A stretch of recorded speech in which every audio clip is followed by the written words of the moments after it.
Hello बच्चों, स्वागत है आप सभी का मेरे YouTube चैनल में। बच्चों सोशल साइंस का जो पेपर प्रश्न पत्र कंप्लीट हुआ है, उस प्रश्न पत्र का मैं यहाँ पे आपके सामने सॉल्यूशन लेकर के प्रस्तुत हुआ हूँ। बच्चों अपने अपने उत्तर मिला लीजिए और अभी 1.5 से 2 घंटे बाद आपको हिंदी का इंपॉर्टेंट क्वेश्चन भी मिल जाएंगे, तो आप उनको भी तैयार कर लीजिएगा। बच्चों आपका प्यार दुलार मिल रहा है, इसको लगातार बनाए रखिएगा। वीडियो पसंद आए तो लाइक कीजिए और चैनल को जो नए हैं तो सब्सक्राइब भी कर लीजिएगा। बहुत सारे प्रश्न फंसे हैं, इसमें से आप देखेंगे आंसर को। तो सबसे पहले यहाँ पे देखेंगे जो प्रश्न पत्र था, इस प्रश्न पत्र का यहाँ पे आपको स्वरूप दिखाई दे रहा है। सभी प्रश्न अनिवार्य करने थे। 80 अंक का प्रश्न पत्र आया था। 1 से 4 तक वस्तुनिष्ठ थे, 3 से 9 तक अति लघु उत्तरीय प्रश्न थे, 10 से 13 तक लघु उत्तरीय प्रश्न थे। बेटा सोशल साइंस के बारे में हम आपको बता दें, सोशल साइंस और हिंदी दो एक ऐसे सब्जेक्ट है जिनमें जितना अच्छा लिखोगे उतने अच्छे नंबर मिलते, तो आप इस चीज का बहुत ध्यान रखेंगे। राइटिंग भी साफ सुथरी होनी चाहिए। प्रश्न उत्तर शुरू करेंगे। पहला प्रश्न है, सही विकल्प आए थे, कर्क रेखा निम्नलिखित में से किस राज्य से गुजरती है? तो ये है मध्य प्रदेश से। ठीक है बच्चों। दूसरा प्रश्न आया था हमारा कि हिमालय पर्वत की सबसे ऊंची चोटी कौन है? तो इसका उत्तर होगा बेटा माउंट एवरेस्ट। तीसरा है, प्राथमिक क्रियाकलापों में निम्नलिखित में से क्या शामिल नहीं है? मतलब जिसके बिना हमारी दिनचर्या ना चल सके। तो भैया संचार है, मोबाइल के बिना तो दुनिया मर तो नहीं जाएगी, मगर खेती पशुपालन करना, ये सभी आवश्यक हो जाते हैं। चौथा है, भारत का संविधान किस तिथि से लागू किया गया था?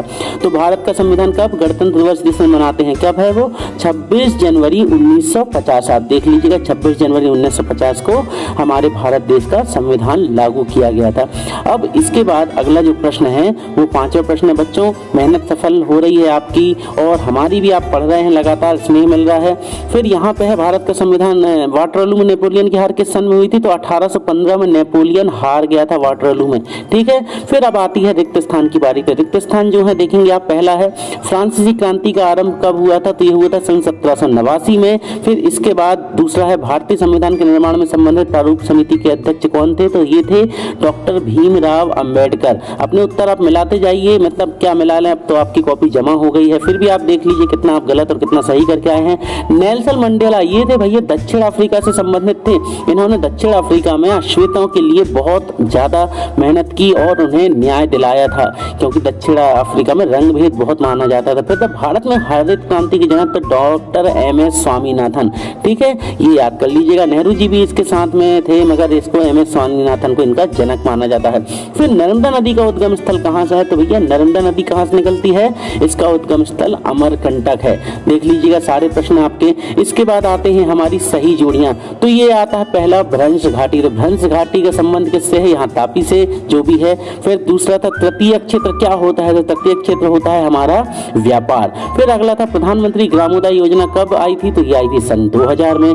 फिर है प्रथम पंचवर्षीय योजना का प्रारंभ कब हुआ था? तो ये 1952 से 57 के बीच में, 5 साल वाला हिसाब किताब है ये, तो 5 साल चलिए। फिर था पहला विश्व युद्ध कब हुआ था? तो 1914 में पहला विश्व युद्ध प्रारंभ हो गया था। अब निम्नलिखित प्रश्न के उत्तर एक शब्द में देने हैं। पहला है, भारत का एकमात्र सक्रिय ज्वालामुखी, तो ये है इसका उत्तर, आप देख सकते हैं। तो हम देखेंगे इसका उत्तर। देखिए सक्रिय ज्वालामुखी क्या, जो अभी भी एक्टिव मोड पे है, तो ये कहाँ पे है देखेंगे, इसका स्क्रीनशॉट देखिए आप। की दूसरा वाला है, भारत का एकमात्र सक्रिय ज्वालामुखी अंडमान एवं निकोबार द्वीप समूह के बैरन पर स्थित है। कहाँ पे है? अंडमान निकोबार द्वीप समूह के बैरन पर स्थित है। अगला प्रश्न है, ग्रामीण क्षेत्रों में मुख्यतः कौन सी बेरोजगारी पाई जाती है? मतलब गाँव के लोग किस प्रकार की बेरोजगारी से हमेशा परेशान रहते? तो बच्चों वो लोग रहते हैं मौसम के कारण। यदि मौसम ही खराब होगा तो उनकी फसल को पानी नहीं मिल पाएगी। तो इसका उत्तर देखेंगे आप, पूरा लिख के दे रहा हूं मैं, मौसमी बेरोजगारी। इस प्रकार की बेरोजगारी कृषि क्षेत्र में पाई जाती है। कृषि में लगे लोगों को कृषि की जुताई, बुवाई, कटाई आदि कार्यों में समय रोजगार मिलता है, लेकिन जैसे ही कृषि कार्य खत्म हो जाता है, कृषि में लगे लोग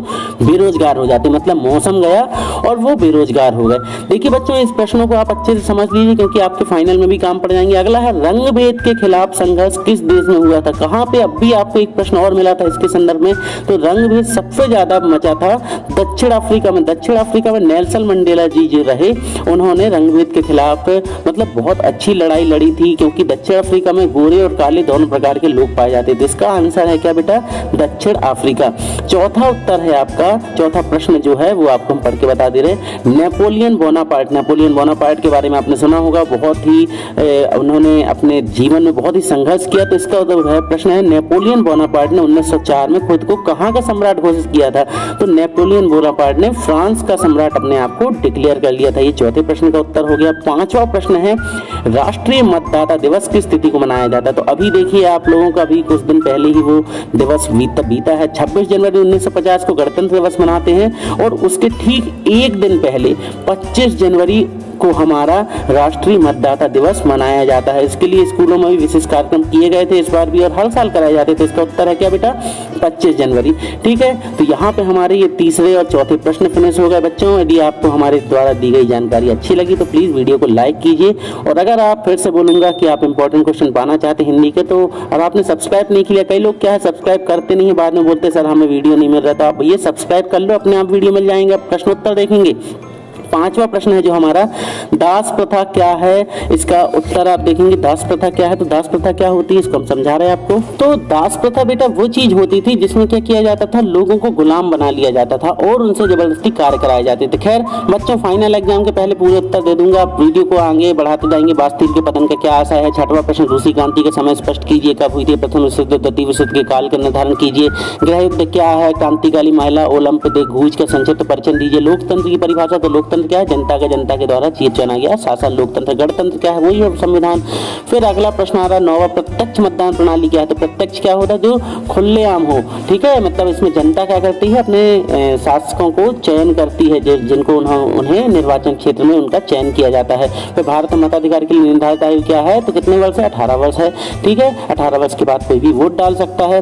फिर 10वां था, फ्रांस में क्रांति की शुरुआत किन परिस्थिति में हुई? तो भैया वहां बहुत नौटंकी हो गई थी। फिर था 11वां, सार्वभौमिक अधिकार क्या है? इन सारे प्रश्नों के उत्तर है जो बच्चों इनको आप देख लीजिएगा, मेरे द्वारा बताई बहुत प्रश्न फंसे, बांगर, खादर, ये सब मैंने बता दिए थे, आप लोगों ने देखे और ध्यान से पढ़ा होगा तो आपको पता चल जाएगा उसका उत्तर। फिर था पूर्वी घाट पश्चिमी घाट में अंतर स्पष्ट कीजिए, तो इसका उत्तर भी आपको मिल गया था। मैंने आपको पूरा पुराना वीडियो देखी, इन सारे प्रश्नों के उत्तर आपको वहां पे दे दिए गए, इसलिए मैं यहाँ पे वीडियो लंबा हो जाता है इसलिए मैंने शॉर्ट में निपटा दिए हैं। फिर प्रवाल क्या है? भारत के द्वीपों के नाम बताइए। प्रवाल वित्ती से बने। 14 भारत की भौगोलिक स्थिति का वर्णन करते हुए उसके पड़ोसी देशों के नाम बताने हैं।